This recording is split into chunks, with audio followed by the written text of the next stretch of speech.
You're listening to the AFTERBUZZ TV Network, now the largest new media platform on the web, and your #1 source for after-show entertainment. Very good, Dean Johnson.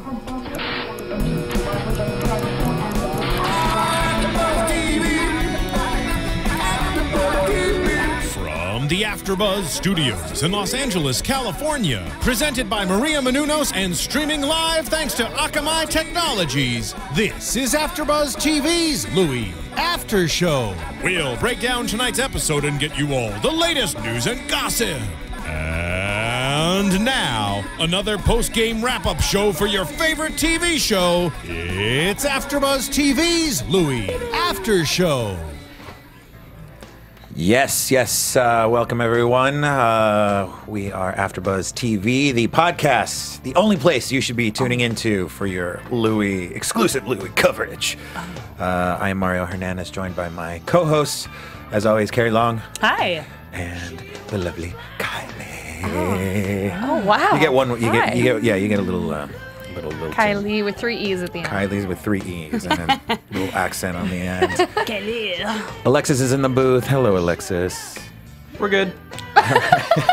My Alexis, you sound pretty. rather She sounds feminine. rather modern. We are at season 4, the third week of the episodes, but these are episodes part 2 and 3 of Elevator, which, as we understand it, is going to be a 6-part story arc. Louie finds love, or does he? Oh, the mystery is afoot. The chase is afoot. First of all, we would just want to mention that there was a very untimely passing. 82-year-old cinematography titan Gordon Willis died. He was responsible for photographing some of the great movies of the late 70s, all the great New York movies of the late 70s and early 80s. He did, where to begin? The Godfather, much of Woody Allen's classic films, including Annie Hall and Manhattan, all the way through in the 80s to Purple Rose of Cairo and Zelig. And, he basically created this look of light and darkness. In fact, one of his nicknames was the Prince of Darkness, because he shot, in a lot of shadows, which goes against most television and film, which is, bright lights so that we see all of the expressions at all times. And he did a lot of great stuff, especially in The Godfather, with the shadows and the darkness and stuff. And so there's definitely a lot of influence of that type of cinematography in Louie. Mm-hmm. Just thinking back even to actually even almost the first scene, it seems like, of today's of Elevator Part 2, the first of the 2 episodes, where Louie comes in with the basket to see Ellen Burstyn, and that kind of like little alcove or the hallway scene. Nobody filmed. The first guy that did those kinds of shadowy New York hallways was Gordon Willis. So you still see his influence today, and he will be missed. But he left behind a great treasure trove of movies, All the President's Men, and a couple of others. But we're here to talk about Louie and Louie's pursuit of happiness. His nice transition there, Mario. That's good. Nice segue. Thank you. Let's get back to Louie and his walking damnation.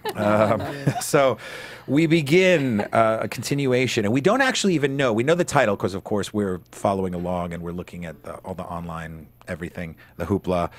But when the episode begins, we see Louie in a fairway, and just very nicely, a man at the market picking up coffee, picking out produce, and it's very nice. And again, as a New Yorker, I was a little confused with the fairway, because where he lives, there is no fairway around there. So just a little kind of minor detail for New Yorkers is that he kind of goes out of his way. He goes to the nice, relatively inexpensive or less expensive store to put together this basket for this woman, which is partly to say hello and be nice to her, but of course we know that it's to meet Amia. Yeah. That's sweet. What did you all think? And then where did you think the episode was going to go when he was doing all that? Did you think? Well, they said have a nice holiday. Did Right. you catch that? And I was like, oh, he's prepping, and like the kids are coming over. The mother and maybe Right. her boyfriend, fiance, boyfriend. Why am I brain farting this? They are. I think they are married. I think they are remarried. Her husband, yes. thank you. Wow. I just thought everyone was coming over, going to have a great dinner, because it's very, in the beginning, you know, he's tasting, he's using all his senses in that opening scene, and then I was like, oh, they're going to have a great, you know, come together and stuff. But I loved it. It was like, ta-da, I made you a basket, which is just so un-Louie. I just can't imagine Louie, you know, I will make her a fruit basket. Right. It was also a really over-the-top basket. Yes. He bought like fine cheeses and fancy chocolates, and it's like And olives. yeah. If a guy that I met briefly and I couldn't even interact with him, brought me such a huge basket filled with such nice things, I'd be a little overwhelmed. This is weird. You're being very kind. I'm not comfortable with this. You're in a big city. That's not a turn on for But me. I'll take the But I olives. will take this. And Thank make you. Go, sir. This is delicious, but you're weird. Keep the pits. Well, we're going to keep coming back to this theme during these 2 episodes because we see that Louie just has a lot of trouble connecting with the people that he's supposed to connect with, his family, his close friends. And yet, when it's this, you know, object of his desire, you put out your best version of yourself. You know, you're the guy that shows up with the basket of nice produce and olives. And this is the kind of man that I am. I shop for fine things in life, and I will bring them to your doorstep. And then, you know, it all kind of, you know, in Louie's case, and actually in a lot of people's cases, it unravels. Your true self starts to show. But I thought that was interesting that, like you, I thought, yeah, this is for someone in his family or a friend. He's been invited somewhere, and no, there's kind of an ulterior motive to all of this, and that, you know, he shows up to Ellen Burstyn's apartment. We later learn her name is Ivanka, and he has a very nice conversation with her. A little disappointed when he finds out that the niece isn't there, because that was kind of the intent. Do you still want to stay? Do you want to? Yeah. Do you want to leave? Do you want to? And Ellen Burstyn. I know we talked about how wonderful she was last week and how a little underused she was. Of course, we saw, you know, mostly her feet for much of the episode. And here we just see how utterly charming she is, and they have that nice little exchange where she says, "I'm an entertainer, I am a comedian." I love that, and I love that point because they quickly, you know, it goes to Louie's face, and she's like, "I'm a comedian too," because I don't know, I've just found in my own personal life that when you're like, "Oh, I do comedy," people are like, "Oh, I do comedy too," and you're like, "Oh God, here it comes." They're gonna, you know, and she does it, and Louie has this great moment. You just see it in his eyes. He's like, "You're a comedian?" Yes. And then I love that she's like, "Oh, yes, I used to be much prettier." You know, all these wonderful little yummy tidbits wrapped up into it. But there's that nice moment in there that Louie just nailed. Yeah, it's Kylie. It was funny too, because I feel like the look on his face was saying like, I don't think I believe you. Yeah, exactly. Like really, really broad, really. And then her song wasn't really funny either. What was interesting, it was to Moonlight It's in Sonata. It English. was Beethoven's Moonlight Sonata with words, and that's I was an hoping at interesting some choice. point that would be continued, or we'd see more as to was she actually funny. But it was Well, just maybe a little we'll moment. get to see the act, the big. I They'll would put on love to see something, it. or maybe she, you know, Esther Ballant, who plays Amia. She's a singer as well, so there might be, you know, plus a violinist, as we discovered in the later part of the episode. The visit, however, is cut short by a phone call from the school. Your daughter's in the office. Great Which I casting. love, Spot on. just a few lines, and boom, just kind of dejected, tired Dominican lady who is just like, please, I am just trying to get through my day. Come get your crazy kid. I love it. Just take her home, Papa. Just take her home, Papa. Fabulous. And it was great. That character, I love her because I just imagine that she has this really thick, like, Puerto Rican accent, but she doesn't speak Spanish. You know, she's just, like, lived in, like, Harlem all her life, so that's just, like, everybody around her has the accent. You'll get that New Yorican Spanish for sure. The school calls because Jane is acting up. We later learn that she ripped the skirt off one of her teachers. And it's very interesting because the very first scene is this, once again, this kind of disconnect of communication between Louie and Jane, played by the wonderful Ursula Parker, whose talents were in full display, not just acting, but of course her prodigious violin playing in the second episode. That's great. And she does this thing that Louie does, and I thought it was obviously, you know, he writes the show, so it's nice to see those parallels of leading with this faux intellectualism. You know, Yes. the numbers are wrong, and the teachers don't know anything, and they want me to do Christopher Columbus smiling, and he killed, you know, and why Where isn't is Africa, God? where, Yeah. why isn't God on the Where is news? God? And then, you know, well, what really happened? And then she says, well, she basically got bullied. You know, that's such a Louie thing, I think, to mask his hurt in this Yes. faux intellectual shell. I thought that moment she sounded like such an adult, especially when she's like, you know, Christopher Columbus was a murderer. Why don't Yes. they talk about God? I mean, those are things that I don't even think about that much, Yeah. but like that's a very worldly thought for an 8-year-old. And then he says, what really happened? And she goes, her voice even gets a little higher. Yes. She just goes, Daddy, I was on the spring horse. Right. You know, Yeah. it's like she Boom. reverted back to actually being a child, and it Yes. was like a snap back to reality. Now, this provokes a conversation between Janet, his wife, played by the wonderful Susan Kelechi Watson, and Louie, where they go out to have coffee to really hash this out. And again, this recurring motif of missed communications, miscommunicating, how we bring a lot to the table when it's these heavily loaded relationships. So in this case, the divorce that he finally admits he's not entirely over, and this is a thing because she's making money and she's successful and he's not. And the line that I loved, he doesn't want her to go to private school. I don't want her to be a part of the Hitler Youth. What are you talking about? He says, I don't want you parading her around. And of course, it means it's this whole thing where it becomes about the two of them, status, exactly, up here, and completely ignoring what's happening down here. Because the conversation was also, by the way, not about Jane having these flights of fancy, of spacing out, of, you know, lashing out.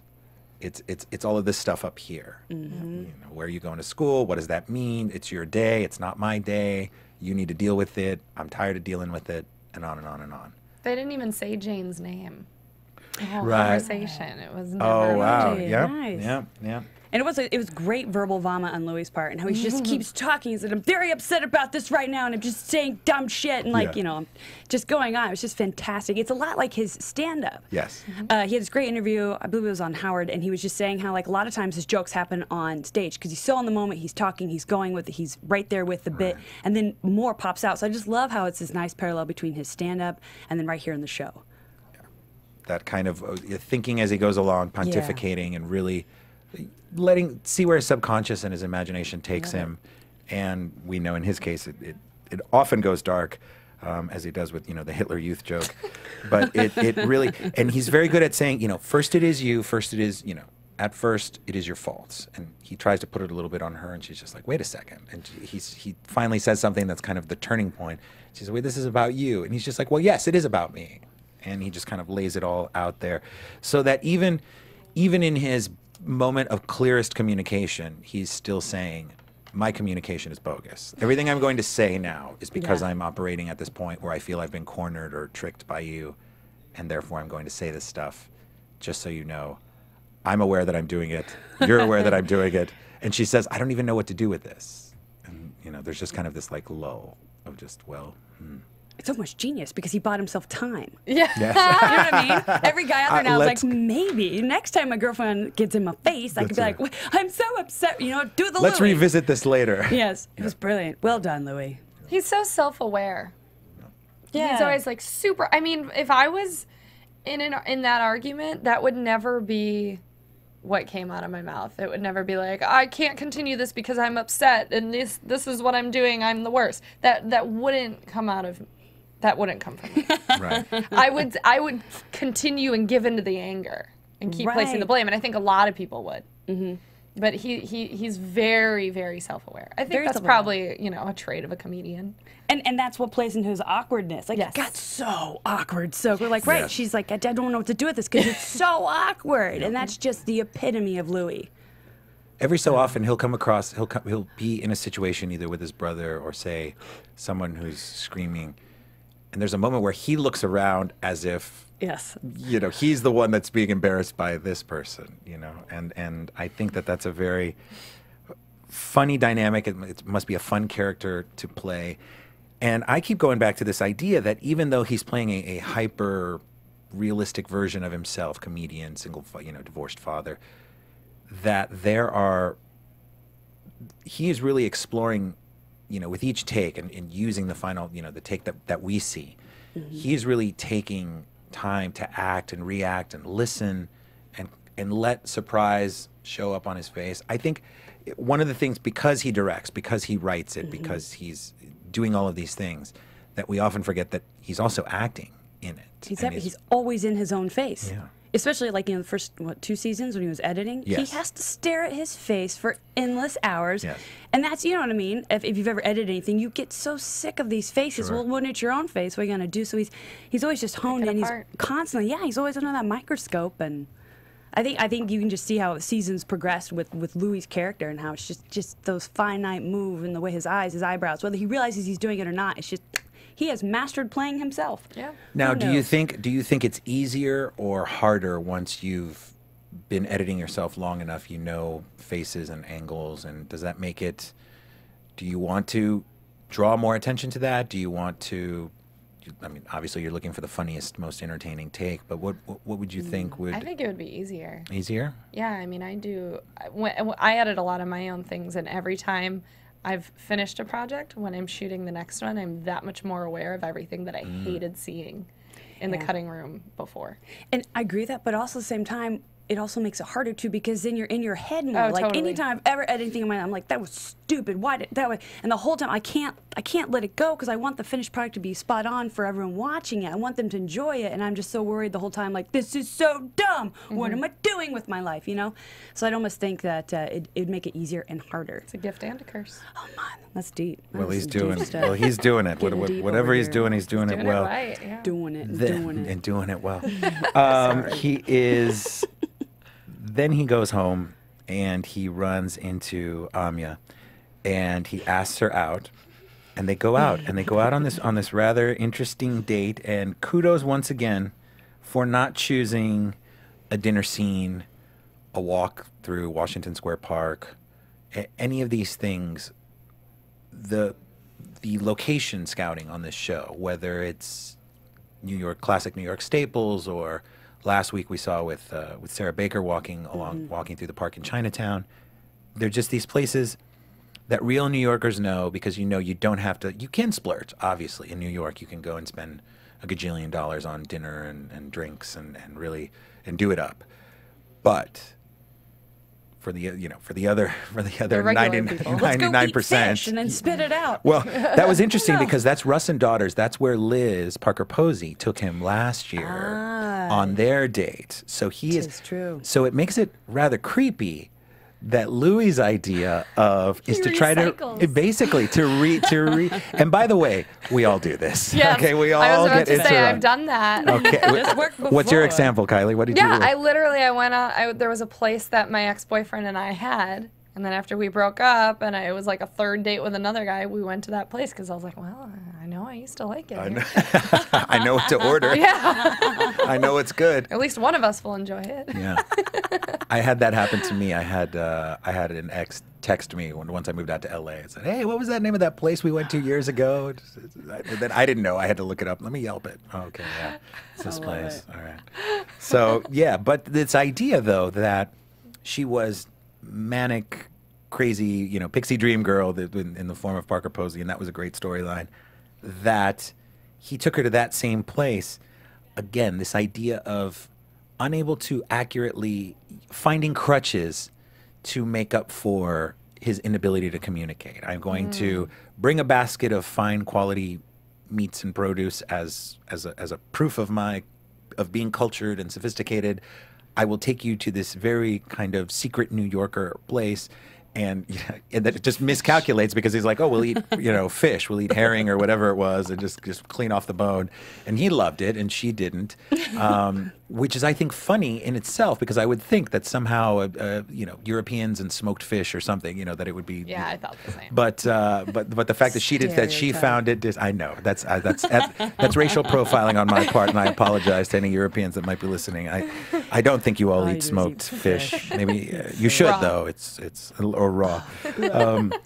And then they go to the drugstore where she needs a hair dryer. Where she needs a hair dryer. Yeah, Yes. she does. Yes, we're not getting condoms in the middle of the day. We're going to the Great, though. pharmacy. They're like walking and walking. You're like, what are you looking for? It's like a little scavenger hunt. Exactly. And I loved that moment where she was trying to describe the hairdryer to him, because when she was doing that very long act out, I was like, this girl's as weird as Louie. yes. It was perfect. They might be well matched because of Yes. that, because she's a little So eccentric strange. herself. Yeah, we have it, and we have a few more episodes of this storyline, so I assume that will be developed. When we met her, she was sleeping in a nightgown in the middle of the day. She hadn't told or hadn't communicated with her aunt that she had arrived yet, and so we're now seeing this character. And you're right, she's a little kooky herself, and we see it. We learn about it a little bit more in the second episode, but I just think that kudos to Louie for not doing, the dinner and then the walk, or the walk along the East River, or the Brooklyn Bridge in the background. Yeah, easy stuff. The stuff that we've seen 1,000 times before. Even our walk in episode 3 was a little bit further on. Was on the east side, but a little bit further uptown. So it's a park and a part of the East River that you don't normally see. So that was just really, really nice. Hey, if you guys have not been checking out Chasing Maria, why am I saying Say that? Louie? No. Our Chasing Maria mother. Menounos. No, Chasing Maria I love Menounos. it. No, our mothership. I was just trying to find the right phrase. Sure, yeah. Maria, AFTERBUZZ Mama. benefactor. Our AFTERBUZZ Mama. There we Yeah, are. she's Mama Bear. Yeah. Do check it out. We're recording it later today, and be sure you watch it on Oxygen, because it's good Finale. stuff. You can't. Tonight. You Is don't it? want to miss Season it. finale is tonight. I can't wait. Don't miss it. Don't miss it. Don't miss it. You like I hit that to give extra emphasis. Yes. Now we a know great you're show. serious. Seriously, tonight's It's a season great- finale. It's the season finale. Everything hits the fan. I can't wait. Everything. Everything. Even Maria, she literally hits a fan. Literally. They brought in lots of Spoiler stuff. alert! Hey, no spoilers! No spoilers! Some people Good haven't show. seen it Check yet. it out. So then we go on to part 3 of Elevator, and I do want to say though, sorry. Yes, no. Did you notice though what they were doing at the end? They were doing like very coupley things. Like they get along so well and they mesh so beautifully together. They're shopping. She's taking a shower in front of him in the middle of the Yes. Like they did all these things that couples are like, I've been with my boyfriend for almost a decade. All right. Have you really? Yeah. Wow. Why does everyone do that? Wow. It's like, I oh, mean, shocker. And I haven't know had there's anything a 1,000 decade. questions. Why aren't they married? What's going on? Anyway, point being. We're not your mom. Like for us, a hot Friday night is shopping at Target or something. We're like, let's go to Target. Let's go. Let's do it. plenty of big. parking. Come on, there's a Starbucks there. Let's get one and just sip it and walk around the aisles. But like that's what couples do. Like old curmudgeon-y couples do. Sure. And I just love that they have this like real. It's just showing how great they are together. They just mesh, and I love it. Is it creepy at all that they can't communicate, but they're No, I'm like so into that. yeah? It's romantic. You Yeah, find it like charming? Yeah? I'm like so into anything foreign. Like if I this is a total stretch. My boyfriend's Mexican and fluent in English, but I find it very attractive that he speaks Spanish and I speak Spanish, so I understand what he's saying. But it's like the idea of a foreign, sexy Latino It that is. love across languages. It's hot. I dated a German once, and when they talk dirty to you, other German, like, You don't know if he's complimenting you or yelling at you. Yeah, it's like I don't care what he said. Kind of sound like he loogied on me, but I'm gonna take it.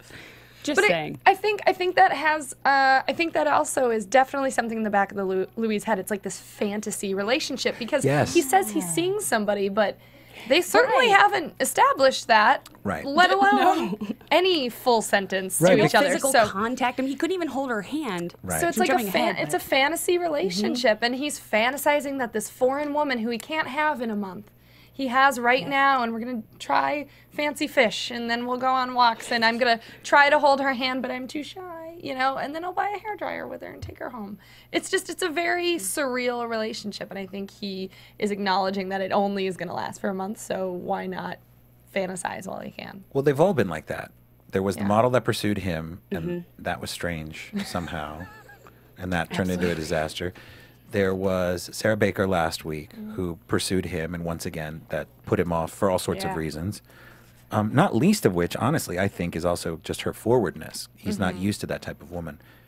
So here is this demure foreign lady who is beautiful and clearly he has some chemistry with. And he gets to pursue her and really gets to go as slow and as weird and he's dictating as much of it as he can because English is not her first language. And then we learn in the second episode that she is just staying for a month and that whole plot line. But it starts off with a return of a fan favorite, the wonderful Pamela Adlon, who is who of course plays Pamela on the show. We last saw her at the season finale of season 2, when after 2 years of a very strange, I don't want to say love-hate, but a very I don't want to say emotionally abusive either, but a very strange case of love, right? True love. I feel like true love, though, does hurt and does kind of bang you up a little. And certainly his back and forth with her, where she calls it as it is and says, you're a loser, you're a freak, no one's going to be with you, are you kidding me? And he is just so smitten with her, he's so desperate for any companionship that he will take even this abuse. And so when she left for Europe to be with her husband, which in itself was heartbreaking to Louie, he only finally worked up the courage to confess his love to her, yelling at her across the security checkpoint as she's going down the hallway. And she can't hear him because she's so far down, and he's confessing his heart finally because this is his bravest moment. And of course she's like, what, I can't, oh, you're great, and walks away and just leaves him hanging. And that was the last time we saw her, and we thought even the sickest among us, or rather I should say only the sickest among us, thought, well, there goes his soulmate. And then she comes back at arguably an inopportune moment. Ironically enough, one of the few times where Louie can say he has something, in the works, even though he goes ahead and says, I'm with someone, and makes it seem very official, which she makes fun of immediately and just tries to just... It's a very important relationship. And he gave her the best blow-off line. Look, it's really good to see you. That is the biggest blow-off. Or it's like somebody has something amazing in their life and you're seething inside. You're like, good for you. Yeah. I'm so happy for you. I'm elated. You know what I mean? Yes. I was like, yeah, it's great. Well, yeah, you never expected that Louie would ever be in that position of power somehow, and she's so incredulous. She's looking at him like, "What? I'm giving you the thing that you have wanted. We can do the boy-girl kissing thing, or whatever he says, boyfriend-girlfriend kissing thing, which is the weirdest." Exactly. She's so excited for it. Okay. Yeah, I mean, with an offer like that, who could possibly turn that down? And she literally kicks him when he's down. That's how she's like, as hey, he's going I'm out back. the door. Yeah. Well, and then he's going over to the marshmallows, and she just kicks. I'm like, who's this teenage punk kicking him in the ass? Yes. And it's Pamela. She's back. Yeah. Love it. And you just see the expression. He's actually stunned. You're right. In those two scenes, he actually only has about 3 or 4 lines, if that. His default is just to just be shocked and really just think. And this is where we see little details of the show that resonate universally. The idea of timing and how timing is everything. How when you meet people, you have to be available, they have to be available, whatever that means. That could mean actually that you're unavailable. That could mean that you are in a relationship but somehow someone finds you at the right moment, at a vulnerable moment, and that's it. The rest is history. Yeah, and it's like she's just coming back for whatever's left on the burner. Oh, it didn't work out in Europe with, my ex-husband, so I'm back. So, I mean, come on. Come on. But it's Louie. It's not out of this, it's not inconceivable that he would be exactly the same, that nothing has gone on in his life. He is miserable, and in her eyes, he's the dog by the back door, or by the front door, just waiting, looking anxiously, please come home. She comes home, she says, hey, I'm here, let's do this. And he says, no, sorry, it's great to see you. Yeah. But it makes me think that she might have actually heard him then at the airport. Because she came back with the feeling, the knowledge to think that he's going to go for this, he's going to take this, and she's so playful when she initially sees him, kicking him in the butt and everything. I would say she heard him at the airport, and that's just, she blew him off, and now she's like, oh, okay, well, I still got this in the bag. He wore it pretty heavily. He had the puppy dog eyes for her, fairly, and it was this thing where he was, from the very first episode that she's in, which is one of the first few episodes of the entire series, he looks at her with this, I don't want to say hunger, but it is this longing that he thinks that on paper this might be the closest thing to a match that he can find. It's good enough, exactly. Damn Which it, is I'll take it. once again this idea of timing what you want, what you'll accept. Great. It's you tick off enough boxes in my checklist. You will do. This works for me right Got now. more on the pros than on the con side of my Barely. list here. All right, well, check it off. Okay, guess we'll do. It's a 5-4 split. You barely. It's like the Supreme Court. You barely made it, but we'll take it. But we'll take it. Well, then Louie lets her. So Louie lets her go, and I imagine it's not the last time we've seen her, but there that is. Then we go to the.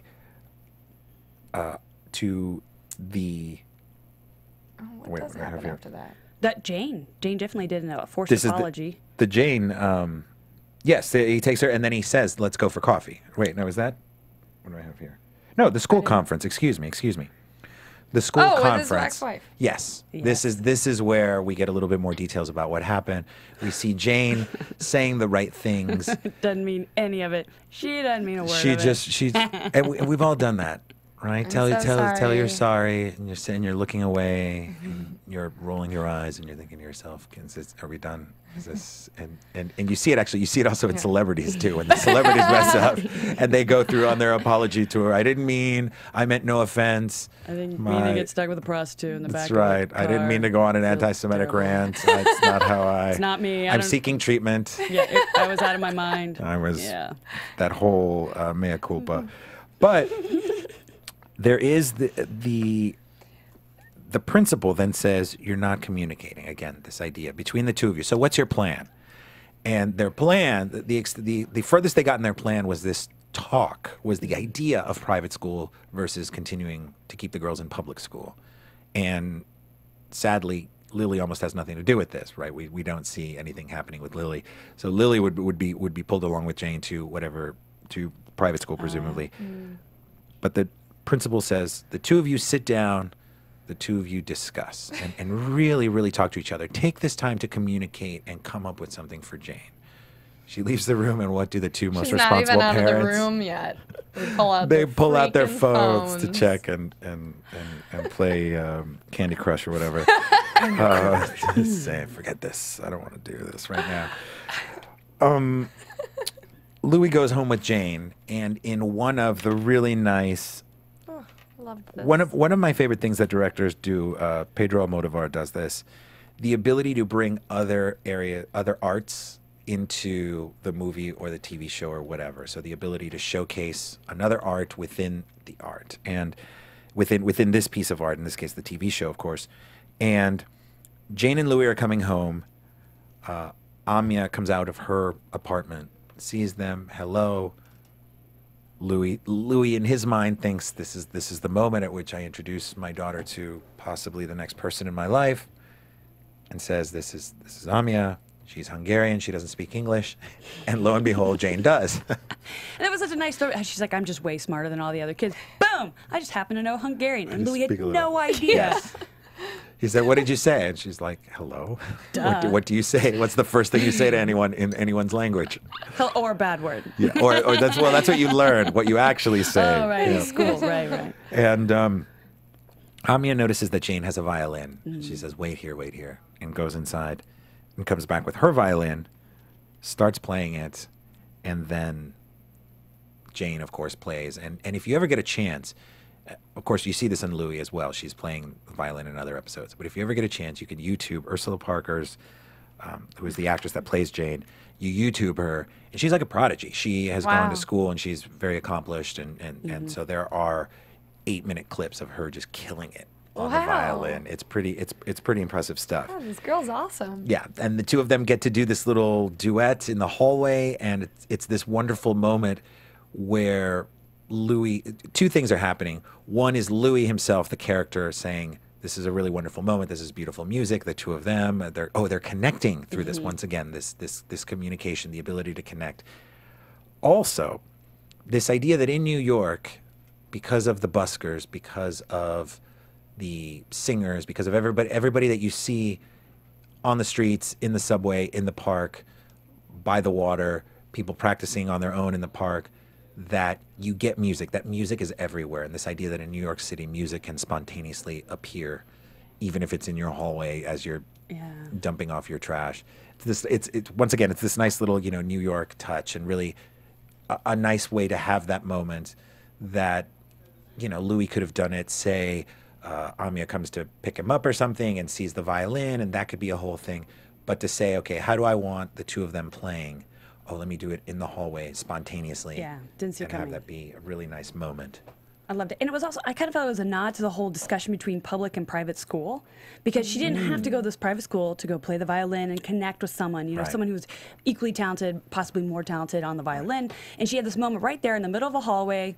Lady had a bag of trash in her hands, and now she has a violin. And so it's like she didn't have to have private school. So in essence, Louie was right. You don't need all that. She's staying real. And so I thought that was, I don't know if he meant to, but it was a very nice nod to the opening conversation, or conversation prior, about how private versus public. And Louie, he said that before, how he doesn't want to be famous in his real life. Like, you know, because he is probably the #1 stand-up comedian. Everyone knows him. His show is just phenomenal.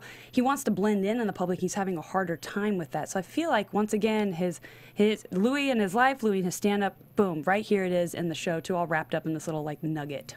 Nugget. That's a good point. This idea that, once again, as a parent, you're always on the lookout to see if your child is defective or just off the path. I don't want it. She's spacing out. She's leaving the subway. She's doing all of these things. And you realize that at the end of the day, a move to a private school, or a therapist or medication or all these things, they're just being kids. Yeah. And as much as you think they're not growing up and they're developing, she's a wonderful violin player. She has friends. All of these things that are normal, that are the signposts of normalcy. But as a parent, you're hyper vigilant, because you want to make sure that you want to nip it in the bud. You want to catch it and nip it in the bud. You don't want it to get any larger than it, way worse. But we all did weird things as kids. Some of which our parents will gladly tell us. Well, maybe you didn't, Carrie. I still do. Was it? Yeah. So if Carrie's parents are listening, please send us, tweet at us, and let us know what kind of weird stuff. We told her to go to grad school. Instead, she moved to L.A. They don't know how to tweet, thank God. Thank God. Write us a letter, or on the typewriter. There you go. Zing. I just love little Jane. She seems like a little mini adult, packed up in an adorable 8-year-old. Love it. She's just so smart. She like interacts with adults pretty well, I would say, for an 8-year-old. Like, when I was 8, I was just so weird. I didn't even like communicate the same way she did. Kylie, should we tell her? Let's not. You know what? Let's not tell her. Now's not the time.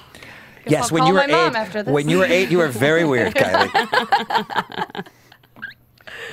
There's this really beautiful moment toward the end. There's actually 2 more major scenes that happen in this episode. The first is this really beautiful moment as Louie is dropping Jane off at school. Oh, I love that scene. And it's filmed nice and tight right there, as this idea that Jane is literally about to go up the stairs and is just kind of leaving, and it just says, hey. And they have this kind of like last minute, like, powwow. All right, are we cool? And he leans in, and the camera nice and tight on the two of them, and says, and again, this moment of self-awareness, a little bit like Louie, and says, just, am I weird? Is this bad? Are you mad? Basically, I'm checking in because I sense that something is amiss, and I don't know if it was me. It's just, is this weird? He says, you're not weird. You're fine. And being with you is my 4th favorite thing. That's the best thing in the world. And it's this comedic moment where he just very clearly said it. He doesn't want to say that it's the best thing, because she has a sister, and that would be wrong. And maybe it just doesn't want to inflate her head. So he just throws her kind of up there, but not quite. So 4th. And of course, well, what are the top 3? Riding elephants. Collecting hydrogen. And that's a huge one. That's every year, lots of hydrogen gets away from us. A lot of it does. But thank God, she played Louie along is on with the it. case. It was great. Like, she's such a smart and astute little child that she's like, oh, yeah, really collecting hydrogen. Yeah. And then says, of course, the #1 thing that he loves to do is remember hanging out with her. So this nice moment. Then we get a call back. We get the return of Charles Grodin as Dr. Bigalow, who of course is the doctor that's in the lobby, or is on the ground floor of the building. Yeah. So I assume that we will see him. I hope. Every time he punctuated. speaks, I'm just like, yeah, I must write this down. Yeah, It makes no sense, but I know in time it will. Yes. Long time in some cases, right? 20,000 years when your body. When you're evolved and your back is a evolved. different I shape. need to get on all fours. Yes. Dr. Bigalow, who clearly does not remember him, doesn't remember his situation, doesn't. This is a man for whom he has stripped away the BS of life. He has very simple needs, very simple tastes. He eats his sandwich very quietly at his desk. He's just this man that just Wants to be left alone. wants to be left alone. And unfortunately, he chose the wrong You're a doctor. Patient. occupation because he's a doctor that just people need his help. And he says, look, it's bigger than us and it doesn't matter. And he says there are some people that are born with pain their whole lives. They don't know a moment where they're not in pain. So he's like, you're talking to me about a date. What do I care? B, what does it matter? C, do it or don't. It doesn't. He never makes eye contact either. It's like he's never really, well, at least in this scene, I remember thinking that. He wasn't ever looking at Louie. He was just kind of like anywhere. Yeah, because But it's like, yeah, you're totally right. I don't think he was really acknowledging that he was even talking to Louie until he was like, look at this friggin' dog with the 3 legs. And I would be curious if Louie was here. I'd be like, Louie, hey, that dog scene. Did you find the dog first, or were you like, okay, now go out and find me a 3-legged dog? And I love that his leg was chewed off, just gnawed off. Coyote. Yeah. Yeah, and Poughkeepsie. Poughkeepsie. Poughkeepsie. Upstate. Yeah, I love Upstate it. New York. Well, then- It's once again this notion of Louis as an overthinker. This idea that Louis should just communicate and stop worrying about what it means, how he's going to be perceived. Again, the same as the Fat Girl episode. Look, do what makes you happy because life is short. And you sitting here trying to intellectualize it doesn't matter. Much like Jane, you messed up, apologize. Let's go. Let's get back to normal. Just do it. And even if you don't believe it, even if you're not enthusiastic about it, just do it and move on.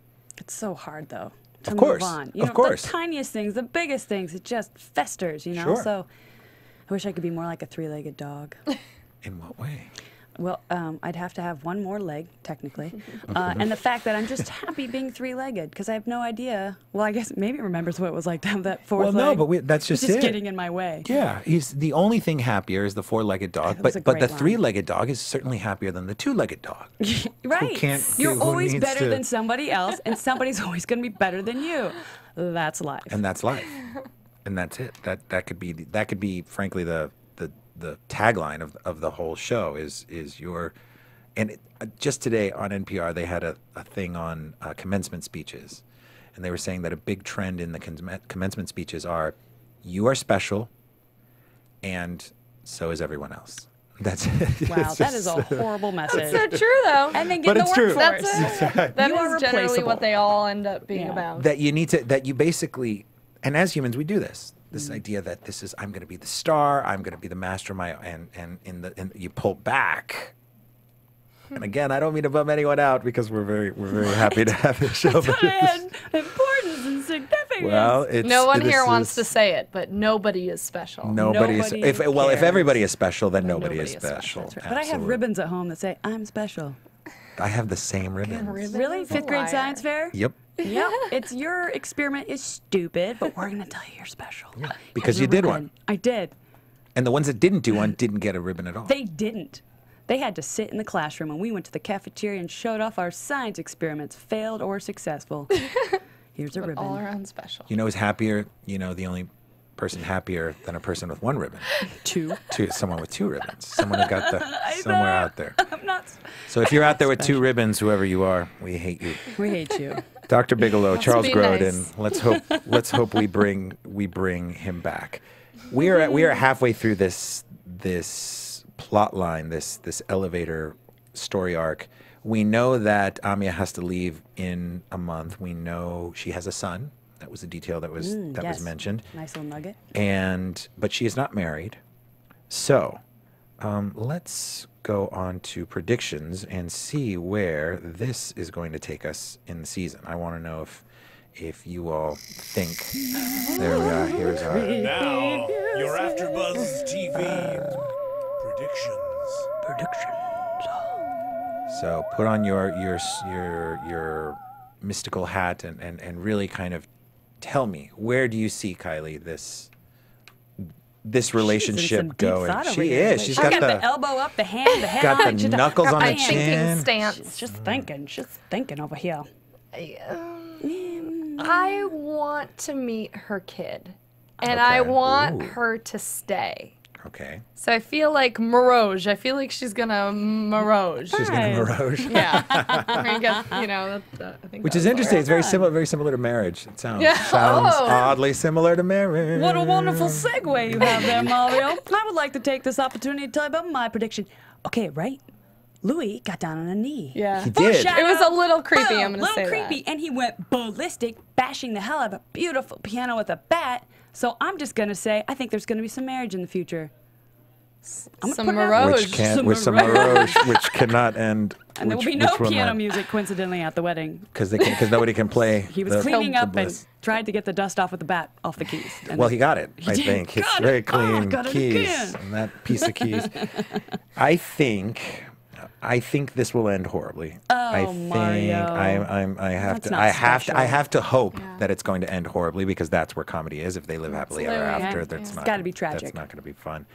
I would like to see more characters kind of, ice skate, figure eight in and out of the scene. I would, if they get married, let's see, Dr. Bigalow marry them or something. Yeah. And she loses her green card. And she. Let's get some immigration in there. That's right. And it That's becomes a a whole thing. Maybe Louie will go to Hungary. Maybe he will go back with her to go get the kid and bring him back. Man, the sky's the limit. It's anything is possible. I predict it will be awkward. Whatever happens. Awkward. Are you sure? I think it'll be awkward. Maybe they'll do a bang bang for the reception for the wedding. Is everyone full? All right, bring in the next. Eat it again. The next Let's do course. it. The next meal. All right. Well, where can we find you two on the interwebs? Yeah, you can find me on Twitter and Instagram at the Kylie Hodges. And you can find me on Instagram and Twitter at Comedia Carrie. That's COMEDIACARRIE. And also check out the AfterBuzz TV show for USA's Playing House. I'm on there too. Nice. Okay, I'm Cinemar at Cinemario, CINEMARIO. My improv team, Conrad, is performing at TNT Improv on June 3rd. That's Tuesday at the Clubhouse here in Hollywood, here in LA. So if you're around, come check it out. It's free, y'all. Yeah, thanks so much. Thank you, Alexis in the booth. Stephen, of course. Hello. Thank you so much for making us sound so good and setting up these lovely cameras for us. And I'm excited to see what's in store for Unlucky Louie in the coming weeks. Let's see where parts 4 and 5 take us. Thank you all so much. We'll be back next week. From executive producers Maria Menounos, Kevin Undergaro, Phil Svitek, and the entire AfterBuzz TV staff, we would like to thank you for listening to the AfterBuzz TV network. To watch or listen to other after shows and post comments or questions, be sure to visit AfterBuzzTV.com. I'm Sir Richard Wentworth, and this has been a presentation of AfterBuzz TV. Buzz you later. The views expressed herein are those of the hosts only and do not necessarily reflect the views of AfterBuzz TV or its owners or principals.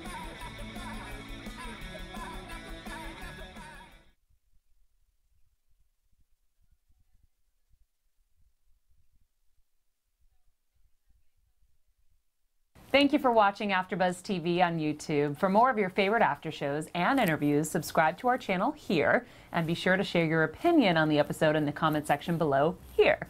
We'd love to see what you guys are buzzing about. Thanks again. Buzz you later.